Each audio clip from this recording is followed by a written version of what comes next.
Hey guys, Dr. Greg here. In this video, I'm going to talk about another really important lab finding, and that lab finding is something called homocysteine. Now, homocysteine is actually an amino acid, and if you have too much of it in your body, it is actually shown in research to have correlations with dementia, heart disease, and even strokes. And here's what it does in the body. If you have too much homocysteine, what it actually acts is like a spur in your blood vessels. And when the bends of your blood vessels, what happens is homocysteine will actually scar the lumen or the inside of the blood vessel itself.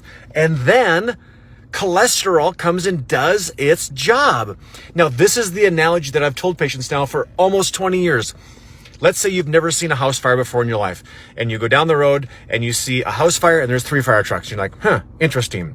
A week later, there's another house fire and you see 3 fire trucks by the house fire. And you're like, fire trucks cause house fires. Sounds crazy, right? But when they started doing open heart surgeries decades ago, they would open the heart up and go, cholesterol. And do it again, open the heart up, cholesterol. Cholesterol causes heart attacks. And the reality is that's not the truth.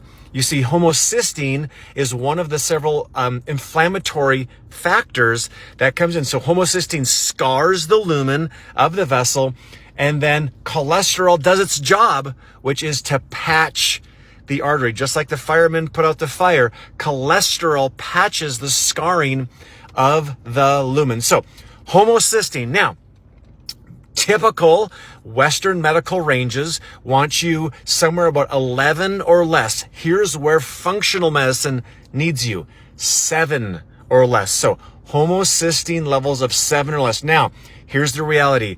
I highly, highly doubt that any of your general practitioners or normal medical doctors have ever ran this test, because guess why? There are no pharmaceutical medication for homocysteine levels. So we have in our functional medicine world addressed homocysteine now for decades. It is one of the key things that we must be measuring, and we must also be addressing properly. So get your homocysteine levels checked.